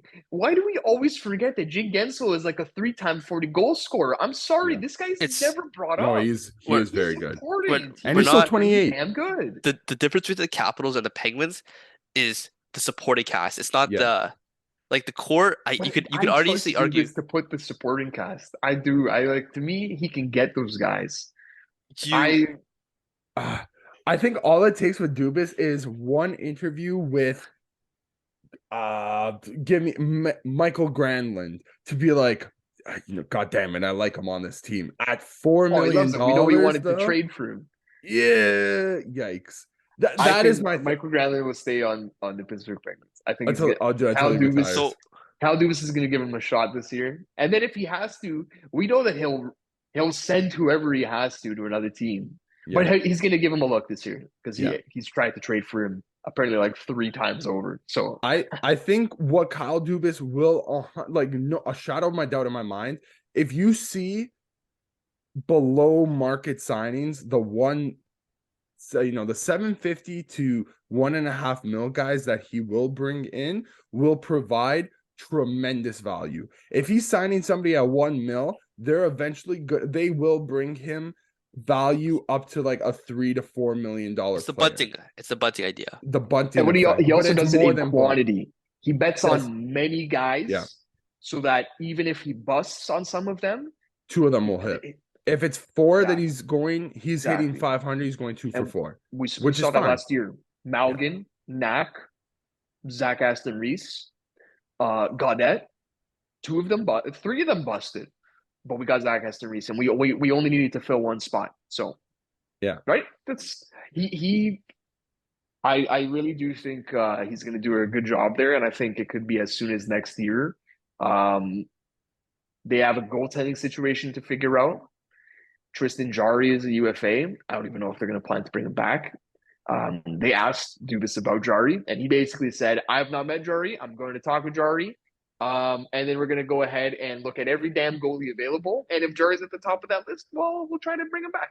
With He gave a very honest answer there. I don't think it's going to be Jarry. the Don't think goaltending situation, Kyle Dubas was at the helm of a couple reclamation projects, right? Let's in Yes. particular, Jack Campbell and recently Ilya Samsonov, right? Those are the success stories, but there's also not so successful stories. Yeah, Peter Mrazek. We could look at Peter Mrazek. Yeah. Matt Murray is another Riddick. one. Those are like Riddick that's was another but- example of the he goes when he goes for it, he goes in quantity, right? That's 4, let's say 4 goalies across 2 seasons. He hit on 2 of them. He missed on the other 2, right?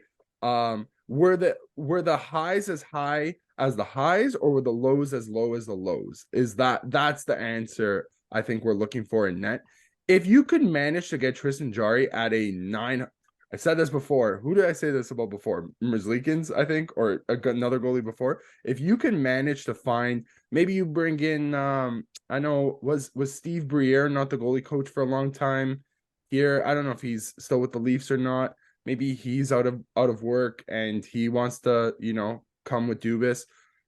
Maybe if you find the right goalie coach to whisper in Tristan Jarry's ear for this upcoming year, and you get him back to some sort of form, maybe there's a chance. There's a chance. I think they're going to go cheap in net. I think the one thing with Dubas that we've learned over his tenure is, as much as he's an emotional guy, he does know how to put his ego aside and recognize when he's made a mistake.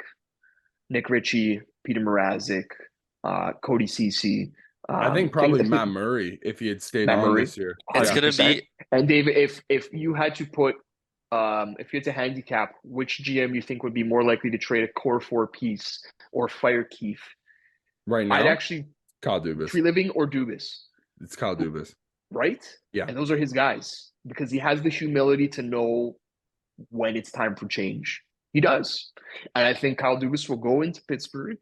And I think he'll say, I've made some mistakes on goaltending in the past, but I've seen what works. What works is guys defensive with defensive system, guys with raw talent in net. And just enough technicality to get them through to bail out that system. Yeah. And they don't have to be paid too much. Guys that you're taking a chance on. Once again, quantity over quality. They got Matt Murray and Samsonov, 2 guys that you're betting on their talents.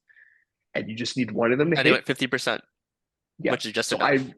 All right, I Aiden do believe Hill. in the Dubas. Come I was on just about to say that. down. You Well, beat me but to it. he's the guy who He's might gonna get be, like yeah. you know who the comparable is for him? Maybe it's Billy Huso. Maybe that's the Mm. comparable. Maybe he gets like a 4x4 Or For from Aiden someone. Hill? who's the guy that Yeah, and we Detroit actually got? know Dubas Huso. Nedeljkovic. Oh, Nedeljkovic, Nedeljkovic. yeah. But Nedeljkovic sucks. Well, Mrazek sucked, Oh right? yes, Man, you put Nedeljkovic in front of a competent system, and he doesn't sure, suck. sure. That's been proven correct. I feel, but That is is there true. goalies who suck in Carolina? I don't. Who's the last goalie to suck in Carolina? Scott Peter Darling. Mrazek. Well, Oh technically Frederick Anderson based on the armchair GMs. Oh, oh. man. Yeah. Listen. I think the big key for the Pittsburgh conversation is Jake Gensel. Jake Gensel. Honestly, Yeah. I think he's what extends their core to a fourth pillar instead of just three. And in Washington, we're talking about Ovechkin, Carlson, and then we draw a blank. You can Yeah. make maybe it's Strome. I'll give it to Strome. Let's put Strome at 3. That's 3. But then you're pulling at straws to figure out who is the 4. Well, And in Pittsburgh, technically I it's have a 4. Kuznetsov, right? But if Kuznetsov wants to be a pillar, So then, so that like that's what I'm saying. you know what? I don't want to put him in there. Yeah, well, I don't know.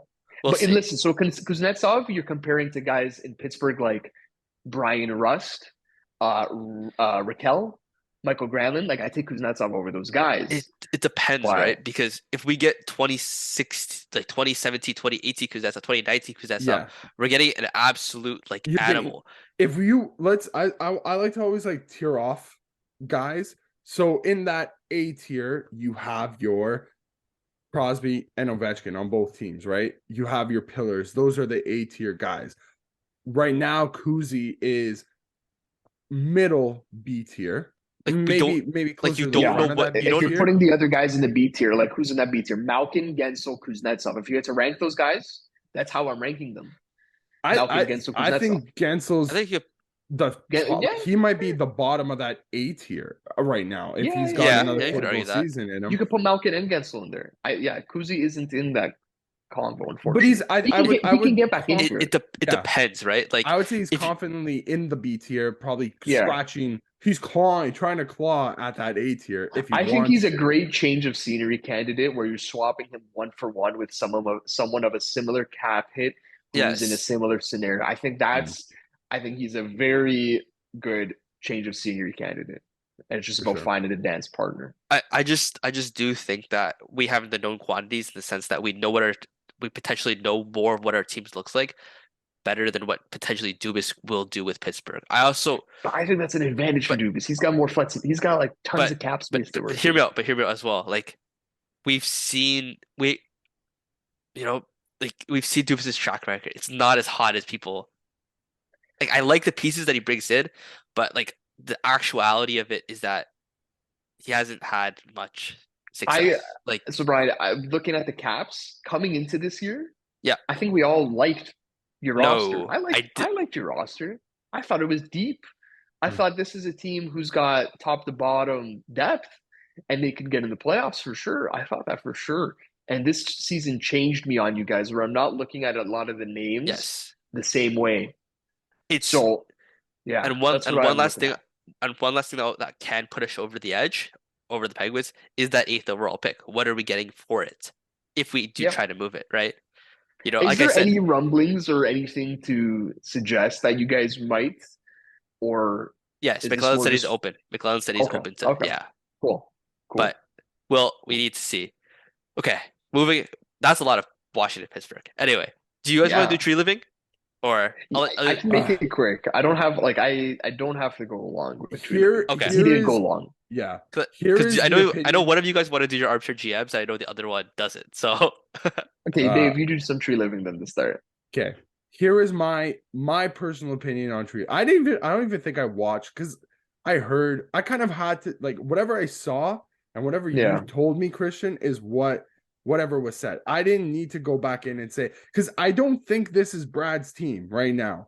I think personally, I think this 1 year, this franchise lives and dies by Brendan Shanahan. I think Brendan Do you guys remember? Do you guys know the story of WWE?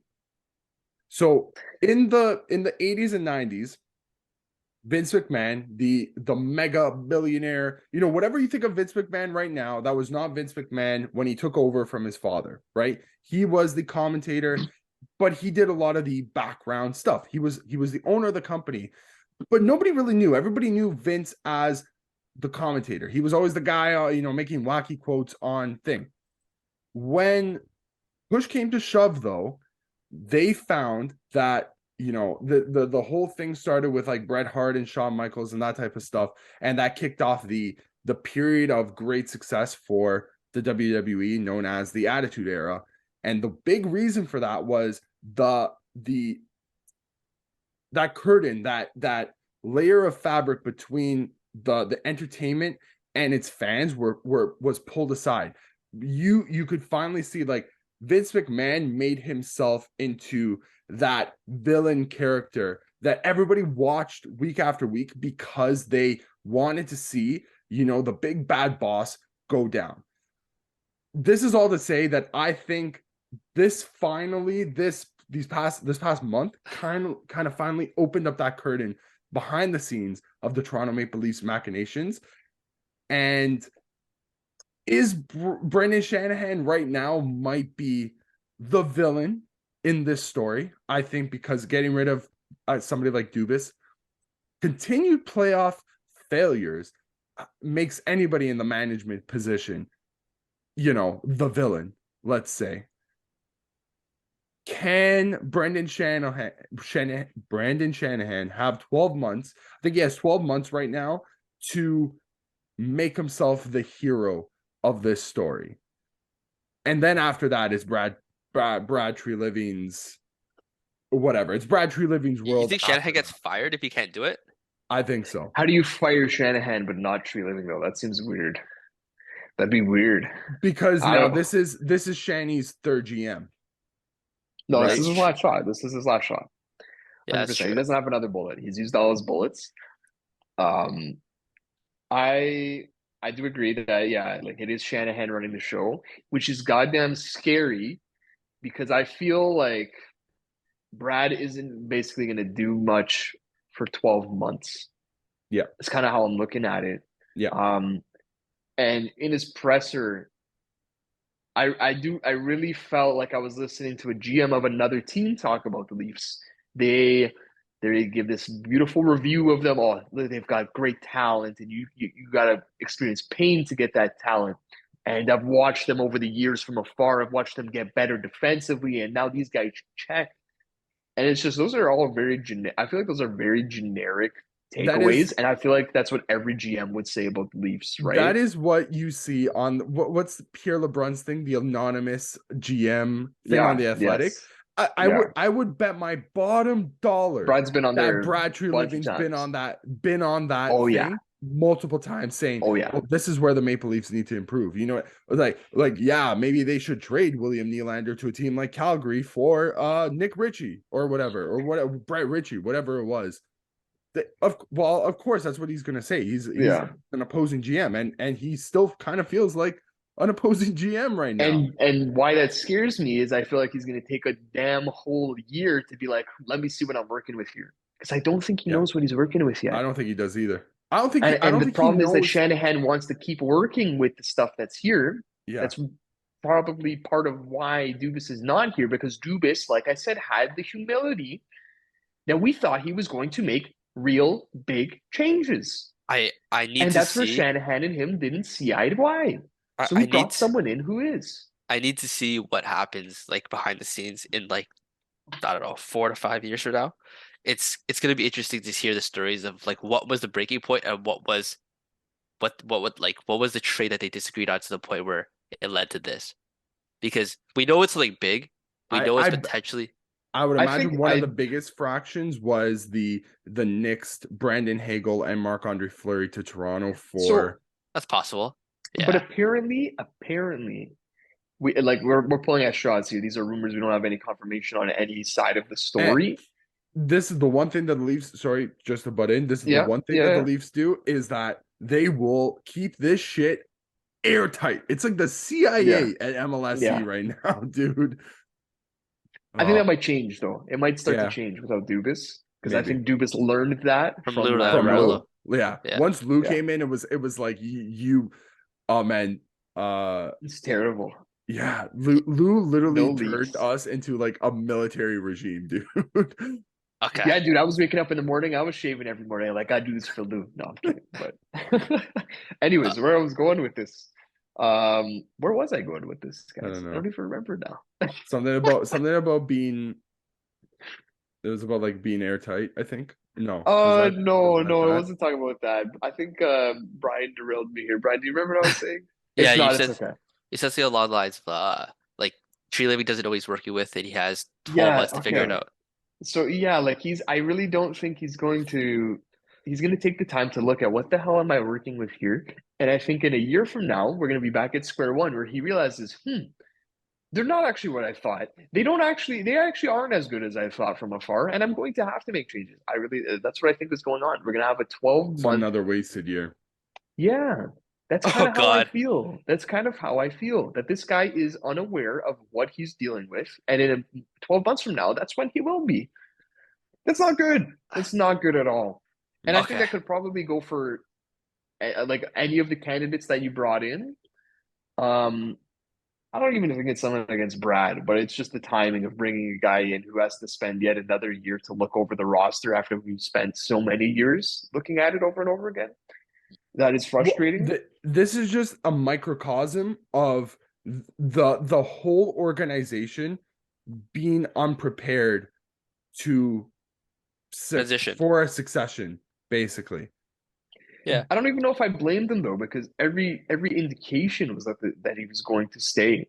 I don't think they Yeah, ever really gave him an indication. Otherwise, we kind of got John Tavares, to be honest, like the Islanders. That's kind of yeah, what happened here. They left 100%. him at the altar.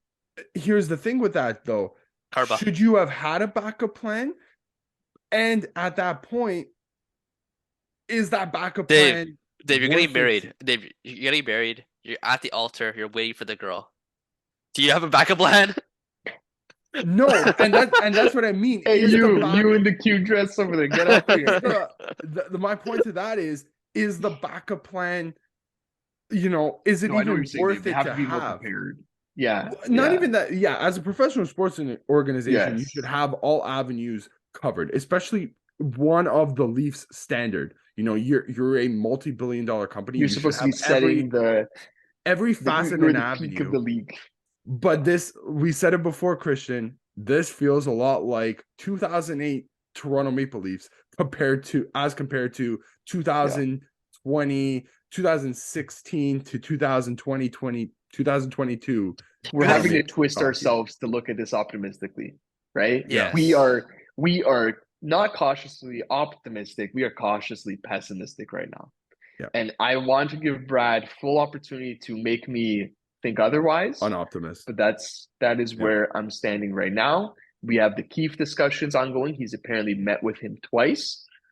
I almost He's think staying. that He is staying. I think I, I think I'm willing to take it down a couple pegs because of the fact that we haven't heard that outright yet. That interests me. The fact that we haven't heard outright that he's staying yet after 2 rounds of discussion with Keefe. He hasn't made up his mind. I do think I'm still leaning that way that he's probably going to stay, yeah. which means he's going to get an extension, um, which I've come around on the idea of because I do think they're probably going to look at Keefe differently if he has no extension. I think it's tough to take a guy seriously when you know that he's on the clock and all of his moves are probably the things that he would be saying hit differently when you're on an extension. They do. It just is. It's a difference with the coaching than the GMs. And I know that he probably doesn't deserve an extension, especially compared to Kyle, who in the same spot didn't get one last year. But that's just kind of the that's just how coaching is compared to general managing. Um, I think going back to what we were talking about, this is actually something I was going to bring up: the Knicks trades. So that Matthew Nyes, Brandon Hagel, Marc-Andre Fleury trade, Yeah. there was a report saying that they were actually on the same page, Shanahan and Kyle, that Nyes was a non-starter. That is apparently the report that I saw. Um, once again, I don't have the source. I just remember seeing this, and we've heard the opposite, where I don't even remember if it was Shanahan nixing the trade or Kyle nixing or not wanting to do the trade. I don't even remember which side it was. The one that we did here and that we have concrete stuff on is the fact that Dubas wanted to make a trade for a defenseman at this past deadline, and they went to a rival team. I don't know if we brought it up in this part. I don't think I brought it up last week. Was it And Orlov? Rachel Dory, no, Rachel Dory, who used to work for the Devils, worked for the Canucks. Like she has sources, right? If this is a rumor with some substantial evidence. She said, "Yeah, I think that defenseman went to a rival team. I don't think it was Orlov. It was, I think it was Chikrin. I'd have to go back into Ooh. my conversations. I was talking with you guys and I was talking with someone else about this, and we came to the conclusion that it was Chikrin. And that makes sense with the timeline stuff, the streamlining the process for making trades, where he has to talk to Shanahan. Shanahan has to get to the board has to get back to Shanahan, and then Shanahan gets back to Kyle. And that apparently took like 3 days. And that's why and we know that we were in on Chikrin. There was a period of time where we heard the Chikrin Leafs rumors. Mm-hmm. So I think honestly, I don't know if Brad's hands are going to be tied behind his back. I think he just naturally is going to have a lot of the same views as Shanahan, where Shanahan isn't even going to have to act as a puppet. I think they just agree on stuff more often than him and Kyle. If that story is true, that should be the number one warning for why you shouldn't give people over the age of 65 technology. If it took them 3 days to deliberate that. That's what the board, like this is the MLSC, the board, right? That they were, and Dave, you want to guarantee what they were doing, why the board couldn't get back to Kyle? Guaranteed some of them were on vacation. Guaranteed some of them are like, I can't be bothered 100%. Right now. Like it's definitely one of those 100%. It was just so goddamn frustrating. Chikrin on Toronto's Chikrin on your past team instead of McCabe or whoever is that's what it would have been. Yes. It would have been Chikrin instead of the McCabe trade. That is a big upgrade. That's something you're gonna look back on it. And that's something you're gonna but does that mean like that's also Chikrin, and then I would imagine if they also it would have been Chikrin and Bukestad. Exactly. That's exactly, dude. It would have been Chikrin and Bukestad instead of Lafferty and McCabe, which are both upgrades on each individual player. However, Chikrin makes I think 4 for this year and next year, whereas McCabe's on 2 for next year and the one after. The price difference is irrelevant. The price difference in relevant. terms of skill. And we know that the Senators got Chikrin for a pretty good trade. Like I think it was just their first and a second. Yeah. It was we all pennies on the dollar. Said that was a good trade for the Sens. And that's just the stuff we know. Yeah. That's just the stuff we know. Who knows what other trades are next? We know the stuff about the draft where Kyle, specifically when it was Kyle and Mark Hunter as the interim GMs between Lamoriello before Lamoriello got hired. This is the Mitch Marner draft where Kyle wanted to trade back and draft Werenski and Aho instead of Marner, and he wanted there was the Dermott stuff. Like there's so many what ifs, and I'm sure you can have these with every single team. There was remember the Bobby Clark thing with Makar, how he buried Hextall saying that he wanted Makar. Yeah, I don't know, but these are too many what ifs. Whatever. Like I said, we're gonna give Brad a chance though. There was another one with Hextall and Clark. They wanted to call Carter Hart up immediately, and I think Hextall said, "Don't do that if you want him to be the goalie for the next 15 years of your franchise, basically."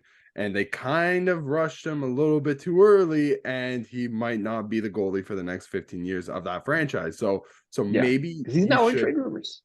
Maybe. And he is one of the trade rumors for the Archer GMs, which we're not going to do today because we've already been doing this for too long. Can we do one, Brian? Can we do one? Just one. Give me one. Let's go. Okay, wait. You know what? If we're gonna, one. Okay, yeah, I'll do it. I'll filibuster in the meantime. So speaking of Hart as a trade candidate, there was also 2 other trade candidates that are goalies. Actually 3. There's 4 really quick here. Hellebuck, Demko, Swayman, and Hart are all on the blog post. That's going to be really fun. Hellebuck, Swayman, Demko. They're all on this. No, not half of them are on this. Oh, on the okay, okay, paper. okay. Hit me, Yeah. Brian. Let's go quick. Go. Mitch Marner and the RFA rights for Very Ilya sorry. Samsonov go to Winnipeg for Nick Ehlers, Connor Hellebuck, and the RFA rights for Logan Stanley. I'm probably a no on this one. Yeah. I don't really think that Winnipeg cares for Samsonov. Ehlers and Hellebuck. Ehlers is going to have some health problems now. I actually think he had a really tough end to the year there, and Hellebuck he's on a 1 year deal. Marner is never going to re-sign in Winnipeg. I'm sorry, Jets fans, Yeah. but I don't even think they were going to Nobody's think going to that. resign him. So once again, yeah, the unfortunately. Marner trades are so damn hard because you're not trading him somewhere and getting back good value unless he's signing there, which he can't do until next year. So that's a no. Yeah. Okay. I have another one if you guys want to do it quick. Real quick. Shabbat, Alex DeBrincat, RFA rights, Matthew Johnson, Lasai Thompson, and a second round pick for Austin Matthews. Oh no. Matthews is not. Yeah, no. I thought you were gonna say It's for just Mitch, not- and I was gonna be like, Austin Matthews isn't resigning in Ottawa. Yeah. I'm sorry. Yeah, I could see Mitch Marner resigning in Ottawa. He's still in Ontario. Yeah. It's Still an family and all Ontario that stuff, kid, yeah, right? Yeah, but I it's still not don't the think they'd Leafs, ever right? make that trade. I don't think the Sens would. I trade think- for Marner. I I think they'd think- be too paranoid that he would leave. Yeah, either or. Yeah. How No. about Okay. Matthew Nyes, a first round pick like the Boston pick for Carter Hart? Oh my No. God, no! What? I wouldn't even do Okay. nice for Hart 1-for-1. I wouldn't even do the first for Hart 1-for-1. That's a tough. Yeah. I might do that one, but even then, I have to think about it. For that 28th overall pick. Yeah. I'd I be have to like, think about how about 2/3? 2/3. Yeah. How about that? All right, quick yes or no. Nick Robertson and the first round pick for Drake Batherson. No. Oh, I do that in an absolute heartbeat. No. Oh my God. Wait. What? I'm thinking of oh no, never mind. I'm thinking of somebody else on that Ottawa team. I think I know who you're thinking about. But yeah, no, dude, Never mind. guys, Drake Batherson, Is gross. I'm gonna have he's gross. how much time do we got here? I got 60 seconds. Okay, this is gonna be really tough. Plus, I'm not we even gonna have go to do into our it. ad read. Yeah, No, he's go. a- I'm not ad even read. getting into it. Go, Brian. Shout out to NHL Shop. If you want to get your Drake Batherson jersey, you can get it there. What Google about a TV, you can- Kyle Dubas GM Pittsburgh Penguins Ooh. jersey? Maybe. Oh. Get Dubas 23 on the back. Shout out to Razor for Fubo TV. You can watch the rest of the Stanley Cup playoffs there. And in the American, if you live in the United States, you can get your local networks there. And thank you for listening. Shout out to Dave's TikTok. Check our articles. We'll end it there. Bye. Sweet.